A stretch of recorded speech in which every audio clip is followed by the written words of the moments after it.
Når du overtager caféen om morgenen, skal du sørge for at vaske dine hænder grundigt. Brug rigeligt med sæbe og husk at vaske op af håndledene og mellemfingrene. Vi vil gerne sikre, at vi ikke tager bakterier med ind i caféen. Det er vigtigt for både gæsterne og kollegaernes sundhed.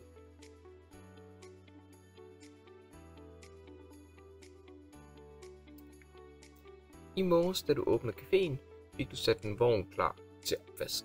Nu skal den køres op til kantinens store industriopvasker. Det du gør er, at du tager vareelevatoren op til første sal, hvorfra du kører ind igennem kantinen, helt om bagved, som der bliver vist på video, til døren her. Når du ankommer til industriopvaskeren, skal du sørge for, at alle glas og kopper ligger oprejst, sådan så de ikke bliver fyldt med vand. Herfra tager du bakken, smider ind i opvaskeren og lukker lågen således. Når du har lukket lågen, starter den automatisk med at vaske. Denne industriopvasker vasker alting ved 80 grader, sådan så at alle bakterier bliver udryddet. Det er lovkrav ifølge Fødevarestyrelsen. Imens opvasken kører, skal du vaske den grå bakke, som glassene ligger på. Når industriopvaskeren er færdig med at vaske, kan du blot tage bakken og stille på den grå bakke igen. Pas på, da bakken kan være meget varm.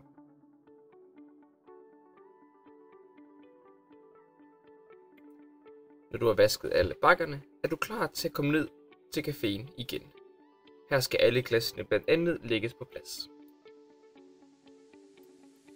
Når du har fået opvasken ned, skal den blot sættes på plads. Her er en lille timelapse af hvor alting skal ligge.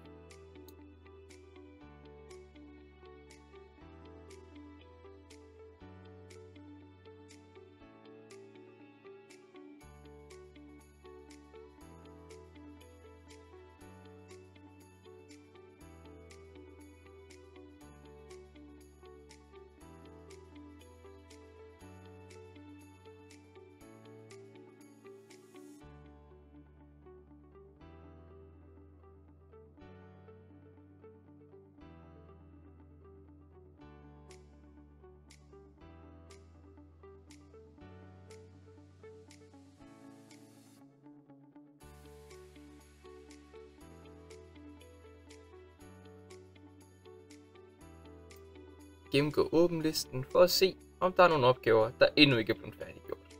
Det kan være alt fra oprydning til opsætning af terrassen.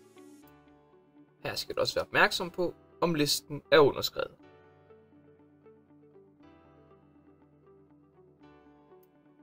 Når det gælder bestilling af mælk, vil det altid være en bedømmelsessag. Vi bruger typisk et par liter om dagen, så vær opmærksom på, om der også er nok til i morgen. I dette tilfælde mangler vi mere laktosefri mælk, da vi ikke har nok til at servere gæsterne i morgen også. Er du det mindste i tvivl, så tag fat i en erfaren kollega eller din nærmeste leder.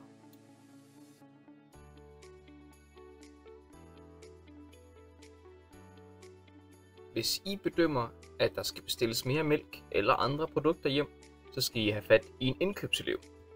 Der er 2 steder, de kan sidde. Den første vil være ind på kontoret, der hvor I også holder morgenmøde om morgenen. Eller alternativt vil de være på anden sal, som I kan se her, op ad trapperne til venstre og hele vejen ned forbi den sorte dør, og så igen til venstre vil I kunne finde der, hvor de ellers plejer at sidde.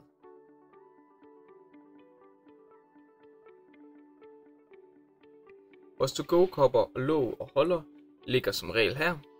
Her kan vi se, at vi mangler flere små kopper. Vores to-go-kopper samt alt det andet til caféen ligger ind på vores varelager. Her skal du bede om nøglen fra vores reception for at komme ind. Når I kommer ind på lageret, tænder I lyset, og så er det første skab til venstre, som vi åbner op for. Det er herinde, at vores lager for sådan nogle ting ligger. Er du i tvivl om placeringen, kan du spørge en erfaren kollega, men ellers så ligger alle vores kopper, holder og låg herover. Inden du tager fra lageret, skal du udfylde vareudleveringsskemaet. I dette tilfælde skal du udfylde dato, navnet på varen, varenummeret, som du finder på hylden, og antal af varer du tager samt dit navn.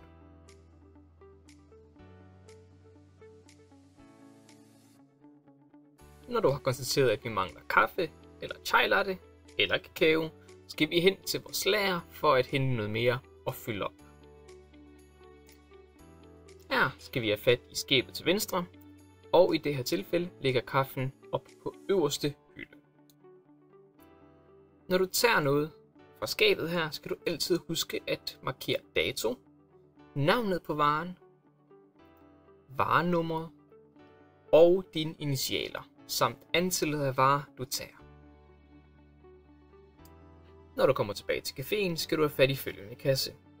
Heri arkiverer vi alt det, vi har åbnet og serveret for gæsterne i form af poser. Nogle poser, f.eks. chai latten, kan ikke være i beholderne, så her har vi også overskydende produkter. Herfra er du klar til at fylde produktet op igen. I det her tilfælde fylder vi kaffebønnerne op.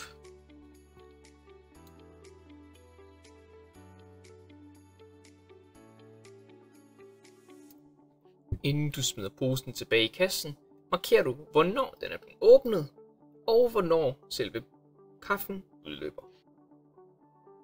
Udløbsdatoen vil altid også fremstå på kaffen. Der skrives desuden et Å for åbningsdato og et H for holdbarhed.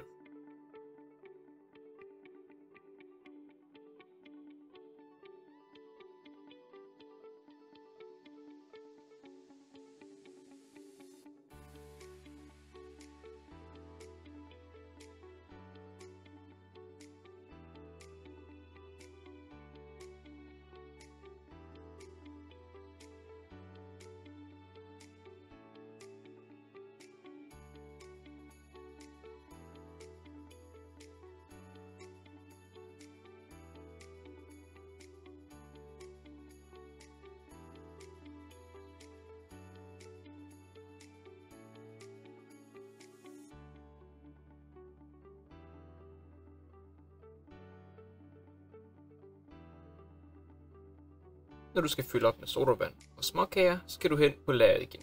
Du beder selvfølgelig om nøglen hen i vores reception. Det er noget, du skal holde løbende øje med, så tjek om der kan være flere sodavand i kagemontren, eller om vi er ved at løbe tør for småkager. Når du er ankommet til lageret, vil du finde sodavandene og småkagerne i dette hjørne her. I dette tilfælde har vi ikke flere småkager, men vi har rigeligt med sodavand.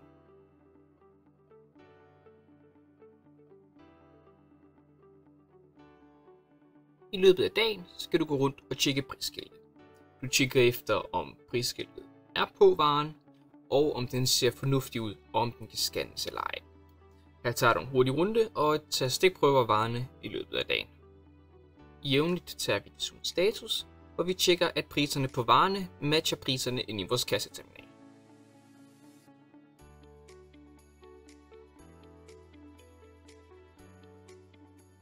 Når vores gæster rejser sig og skal til at forlade caféen, skal vi sørge for, at vi gør bordene klar, til næste gæster kan komme.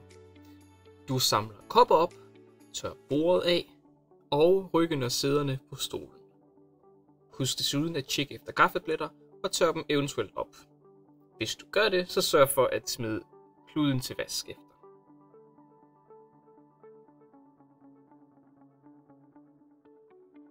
Skulle der ligge beskidte kopper op ved disken eller hen på bordene, skal du tage dem, skylle dem lidt og sætte ned i bakken, så de kan blive vasket.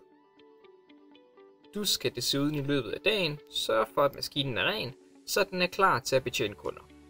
Her skal du sørge for, at der ikke er mælkerester på steameren, og at filterholderen er tom for kaffe. Når klokken er 11:30, skal du måle temperaturen i både køleskabet og kagemontren. Disse tal skal du registrere i egenkontrolskemaet, både online og på papiret under computeren. Det er super vigtigt for fødevaresikkerhed. Er du i tvivl om, hvordan du gør det, så kan du kigge på vejledningen, som ligger under computeren, og ellers spørge fra en kollega eller nærmeste leder.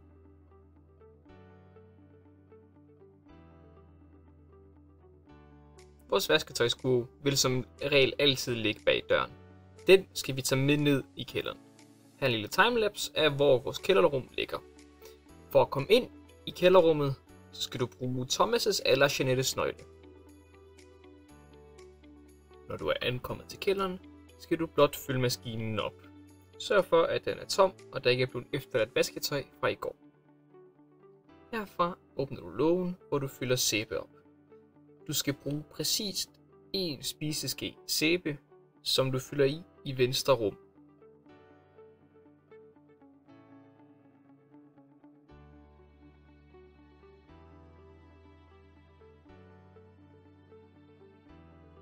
Herfra sætter du maskinen på en cotton cyklus.